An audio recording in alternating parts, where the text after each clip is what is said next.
Ja, das ist hier ein extrem elegantes Fahrzeug. Ist eine ganz nette Geschichte, die es gibt von Herrn Lamborghini. Der hat ja angefangen 1948 mit einer Landmaschinenfabrik, hat Traktoren gebaut und nach dem Zweiten Weltkrieg waren die natürlich sehr erfolgreich, logischerweise. Und konnte sich dann schnell eine Autosammlung leisten und hat natürlich das, was damals angesagt war, waren ja Ferrari. Die hat er auch in seiner Sammlung gehabt und beide Italiener, Lamborghini und Ferrari, kannten sich und sind dann mal irgendwann zusammengekommen und er hatte immer so seine liebe Not, weil die Autos permanent eine kaputte Kupplung hatten. Und da hat Herr Lamborghini Herrn Ferrari gesagt, du pass mal auf, ihr müsst mal so ein paar Dinge verändern an euren Autos. Und da war Enzo Ferrari sehr angefasst und hat gesagt, das machen wir gar nicht. Du baust deine Traktoren weiter und wir unsere Sportwagen. Und dann hat sich Herr Lamborghini gesagt, so, dir beweise ich jetzt mal, was ich kann.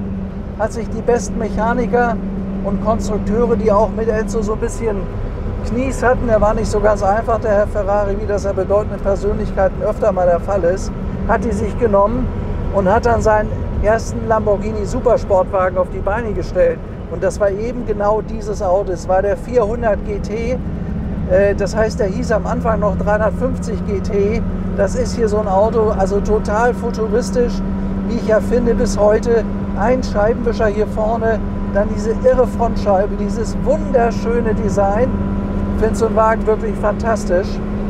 Und dann sind die ersten 120 Autos dieser Supersportwagen gebaut worden ab 1964. Naja, und dann gab es halt ein Interimsmodell, dann hat man eine stärkere Maschine gemacht, also keine 3,5 Maschine, sondern eine 4 Liter Maschine, aber noch die etwas ältere Karosse belassen. Und das ist hier so ein Auto. Der hat eigentlich die schönsten Designelemente in so einem Auto überhaupt. Und dann gab es diese 23 Übergangsautos, da hat man noch die alten Karosserien genommen, die man noch liegen hat, aber schon die neue Technik eingebaut. Und dann hat man 3 Autos genommen, hat gesagt, da versuchen wir mal Aluminium, der ist dann noch leichter. Das war so ein Interimsauto mit Alukarosse und genau in so einem Wagen fahren wir gerade. Das Auto ist sensationell schön und ist eine absolute Rarität. Also wer einen der ersten Lamborghini überhaupt fahren möchte, die es gibt, und dann noch einen Wagen haben möchte, wo es nur 3 von gibt, also aus Aluminium, das ist unser Auto. Der ist in Deutschland restauriert worden bei einem Top-Betrieb, im Detail super gemacht worden. Ja, und wie das jetzt geht und funktioniert, zeigen wir euch mal.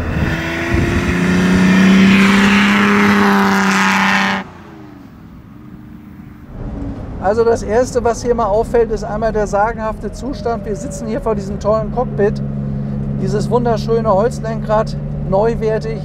Hier ist der Stier drin, das war das Logo, Erkennungsmerkmal bis heute von Lamborghini. Und der Zustand von dem 12-Zylinder ist einfach toll. Geht bis 300 Stundenkilometer der Tacho. Der Wagen ist auch tatsächlich echte 270 gefahren. Das können wir jetzt aber hier auf der Landstraße nicht machen. Ich muss sagen, er fährt sich sehr, sehr leicht und locker. Das überrascht mich, weil die 12-Zylinder-Maschine ist ja riesig groß vorne. Und hier alles auf Italienisch, nicht? Also Benziner, Ampere, Olio, Agua, ist halt ein reinrassiger Italiener.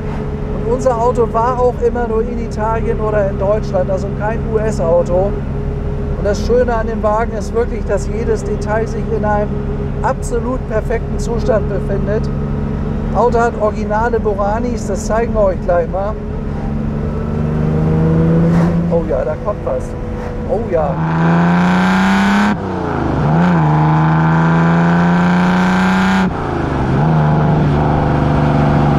Das Auto hat Matching Numbers, ist wie gesagt voll restauriert und ist ein absoluter Supersportwagen damals gewesen und hat auch eigentlich den Ferraris damals was vorgemacht. Also Herr Lamborghini hat es mit dem Auto tatsächlich geschafft, besser zu sein als damals, hieß ja damals 330 GT von Ferrari. Der Wagen war schneller, der kostete ungefähr das gleiche. Die haben so 55.000 bis 58.000 Mark gekostet, was 1965 ein Haufen Geld war.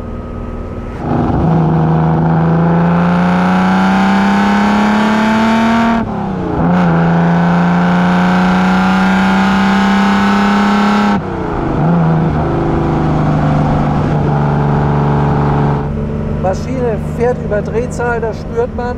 Er dreht ja bis 7000 Touren. Hier kann man das sehen, hier vorne. Das finde ich ganz gewaltig. Ist ein 12-Zylinder-Motor. Das habe ich ja gerade schon erwähnt. und es ist alles tipptopp restauriert. Also das Auto kommt aus einer sehr großen Sammlung und das ist auch was für eine Sammlung. Wenn man sich dieses schöne gestaltete Armaturenbrett anguckt hier, das ist einmalig, hier die ganzen Schalter, hier Licht, Scheibenwischer, alles Klapper nach oben, hier Lüftung hier vorne. Dann ist er von Touring. Touring ist ja ein Karossier gewesen, könnt ihr hier vorne sehen, unterhalb des Handschuhfachs. Also ein tolles Design hat das Auto. Oh ja, klingt aber gut. Also man spürt die 12 Zylinder richtig. Man merkt, dass das ein gewaltiger Motor ist. Aber ich denke mal, dass wir einen Moment brauchen, bis der auch schön warm ist. Ne? Tolles Auto. Also was mich völlig anmacht, ist diese tolle Scheibe. Die hatte eine fast ovale Form. Man hat einen ganz tollen Rundumblick. Und ihr könnt da vorne die Enden der Kotflügel sehen. Das Auto ist sehr, sehr übersichtlich. Und auch hinten durch dieses langgezogene, elegante Heck hat man eine ganz tolle Rundumsicht, auch nach hinten hin. Und er fährt sich erstaunlich leicht. Also damals Servolenkung gab es hier nicht. Also zumindest bisher hier Landstraße-Fahrt fährt ja klasse, der Wagen.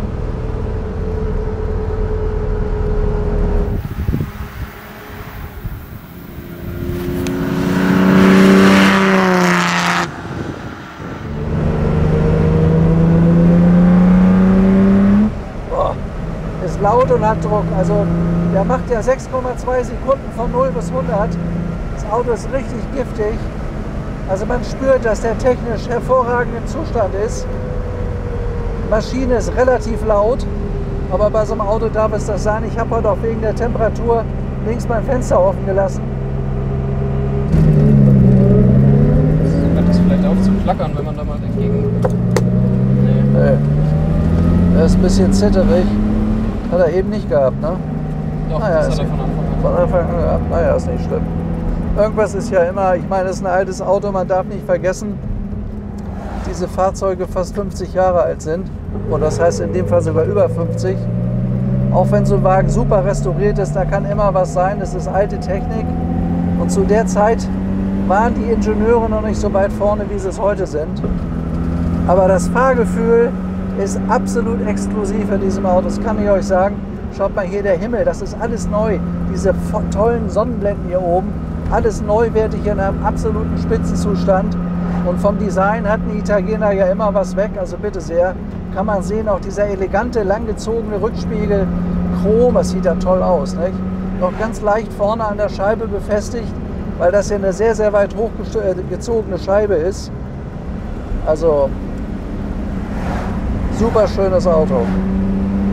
Wunderschönes Design. Also wenn ich mir die Autos, die Ferrari der Zeit vergleiche mit dem Lamborghini, da ist meine persönliche Meinung, das haben sie wirklich getoppt. Die Autos waren ja eine ganze Zeit lang immer ein bisschen im Hintertreffen, aber die letzten Jahre sind die Autos sehr, sehr teuer geworden, weil die Leute erkannt haben, es gibt nicht viel. Es war der erste Lamborghini der Zeitgeschichte überhaupt als Supersportwagen. Und dann 3 davon in Aluminium, den wir hier gerade fahren. Also das hier ist sicherlich ein absolutes Highlight für eine Sammlung. Und wenn der weg ist, wüsste ich keinen weiteren zu beschaffen. Und dann kommt noch dazu, dass er in diesem tollen Zustand ist. Dadurch, dass die Autos früher eine Zeit lang nicht ganz so gesucht waren, gibt es sehr viele schlechte von den Autos. Und wirklich toll restaurierte nur sehr, sehr wenig. Also das ist sicher hier eine absolute Gelegenheit, an ein Spitzenauto zu kommen. Und dann noch in Aluminium gibt es sowieso nicht wieder. Also wer eine Sammlung hat, sollte sich den Wagen auf jeden Fall sichern.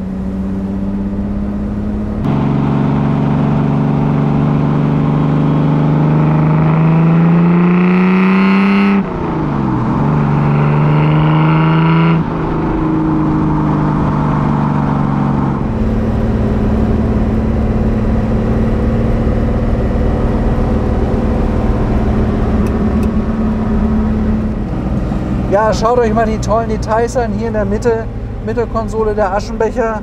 Da vorne das Lamborghini-Zeichen. Also das ist alles ganz schick und ganz edel gemacht hier. Wunderschön, auch hier so schraffiert. Die schönen alten Zigarettenschachteln hatten ja so ein Muster in der Zeit auch immer. Also das ist schon edel gemacht. Dann die ganzen tollen, also man hat so ein bisschen Flugzeuggefühl, wenn man hier drin sitzt. Die ganzen fein gemachten Armaturen hier oben, die Lichter entsprechend drüber. Was funktioniert, was an ist oder was aus ist. Ja.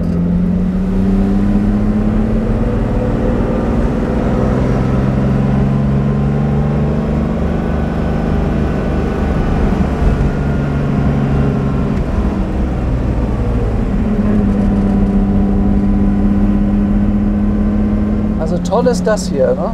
Du kannst wirklich offen fahren mit dem Wagen, das ist total angenehm. Das zieht überhaupt nicht gar nichts. Sie hat ja auch diese tolle A-Säule hier vorne, ist ja so schön geschwungen. Also was das Design angeht und auch das Fahren, ist das ein ganz toller Wagen. Wunderschönes Design und auch sehr, sehr praktisch. Man spürt aber beim Fahren, dass man 12 Zylinder hat.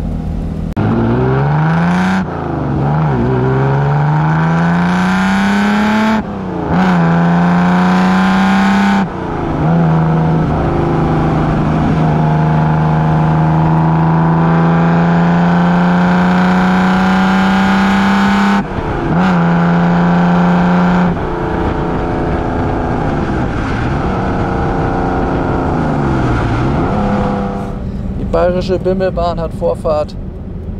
Regio Südbayernbahn. Meck.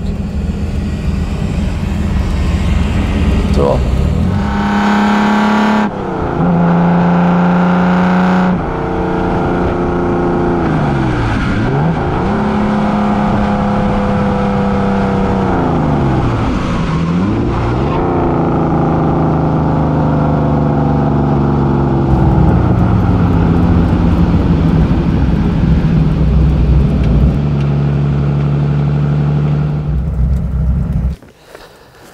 Ja, also das ist hier wirklich eine echte Schönheit. Auf dieser wunderschönen Wiese, einer der schönsten GTs, die überhaupt gebaut wurden, meiner Meinung nach. Schaut euch mal diese Linie an, die ist doch wirklich also einfach sensationell. Also Touring konnte das, da ist auch übrigens vorne das Touring-Zeichen. Und man hat damals technisch alles reingebracht, was der Herr Lamborghini wusste und kannte. Auch der Herr Bizzarini hat ja damals mitgemacht, da war er zuvor Mechaniker noch bei Ferrari und die haben sich dann auch nicht mehr so ganz gut leiden mögen. Er hat sich die ganzen guten Ferrari-Leute geholt und das ganze Wissen aus der Zeit ist dann da reingeflossen. Ab 1964 gab es den Wagen bis 1967. Also sicherlich sensationelles Design. Schaut euch das mal an, hier diese scharfkantigen Karosserielinien hier vorne. Dann die Doppellampen, wohlgemerkt von Hella aus dem Westfälischen. Diese wunderschön designten Stoßstangen, der Blinker hier oben drauf gesetzt auf die Stoßstange. Also das ist schon wirklich toll gemacht. Hier vorne das Lamborghini-Zeichen, damals noch bekannt für Traktorenbau, für Landmaschinen, war sehr erfolgreich der Herr Lamborghini. Dann hier auf der Haube Superleggera, das heißt super leicht. Das kleine Touring-Zeichen wieder.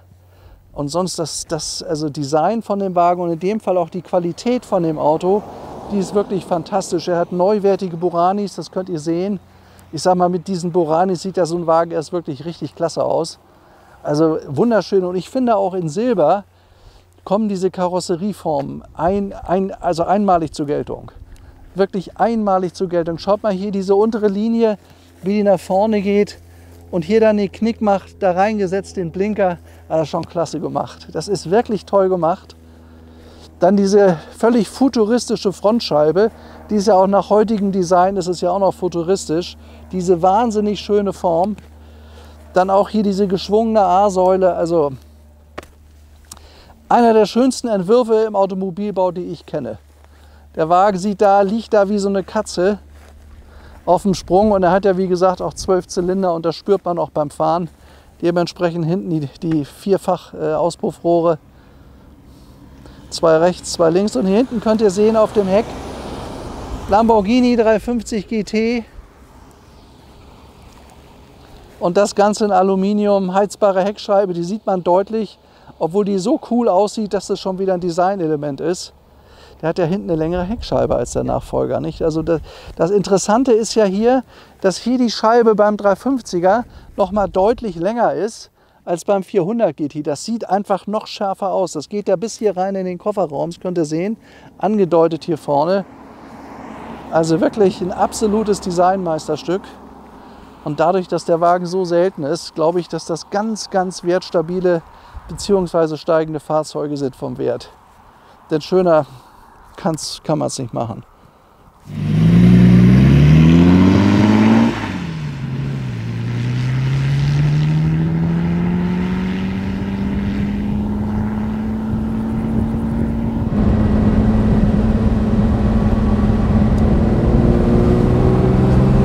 Man hört, dass er richtig Dampf hat, ne?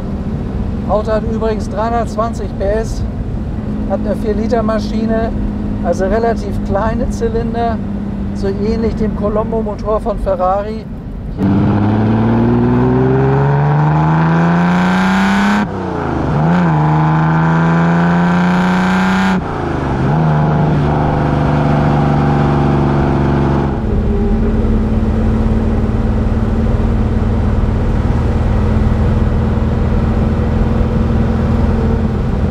Ja, ein Wagen, der sich wunderschön Landstraße fahren lässt, hat 4 Scheibenbremsen, die packen gut zu.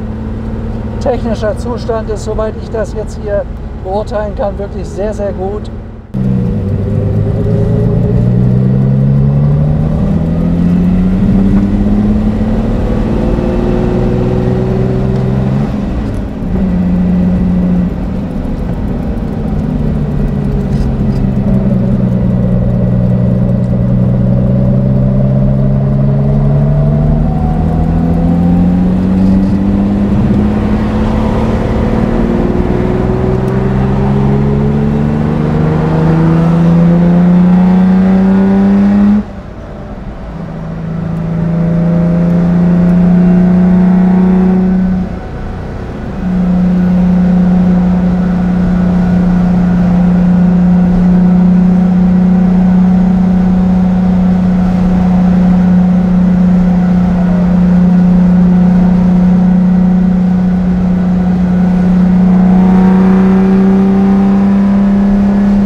Ja, also Fazit nach 20 Kilometern Probefahrt, ganz modernes Konzept schon für die 60er Jahre, sogar eine 5-Gang-Schaltung, der Wagen fährt auch die 270. Hier sind wir zwar nicht ausgefahren, jetzt weil wir im Moment Ferienverkehr haben, geht das nicht, aber die Maschine ist kerngesund, der läuft super und es ist ein wunderschönes Auto und ich kann euch sagen, man ist stolz hinter so einem Lenkrad zu sitzen, man spürt das auch, wenn man an anderen Leuten vorbei. Das Auto, die Leute finden den Wagen toll. Die Leute schauen voller Bewunderung hinterher. Ich kann ja nur sagen, ich freue mich auch, dass wir solche Autos euch immer wieder zeigen können. Eines Tages werden die in ganz festen Sammlerhänden sein und kommen nicht mehr auf die Straße. Das ist oft ein Problem, dass wir auch an solche Autos rankommen. Wenn ihr tolle Sachen habt, bitte bietet sie uns an. Wir haben Interessenten dafür und mir persönlich macht das eine Riesenfreude, sowas zeigen zu können, euch mitzunehmen und euch zu zeigen, was vor 50, 60 Jahren auf den deutschen, auf den internationalen Straßen eigentlich los war, was möglich war, welche Mühe man sich für Design, für Technik gegeben hat. Und ich finde es manchmal ein bisschen schade, dass das heute in vielen Bereichen so abgefallen ist. Ich möchte keinen Computer fahren, das interessiert mich nicht. Wenn ich mich unterhalten will, habe ich einen Beifahrer. Und dann muss ich nicht sagen, Lamborghini, pass auf, oder Lamborghini, fahr rechts rum oder links rum. Das mache ich selber mit meinen eigenen Armen.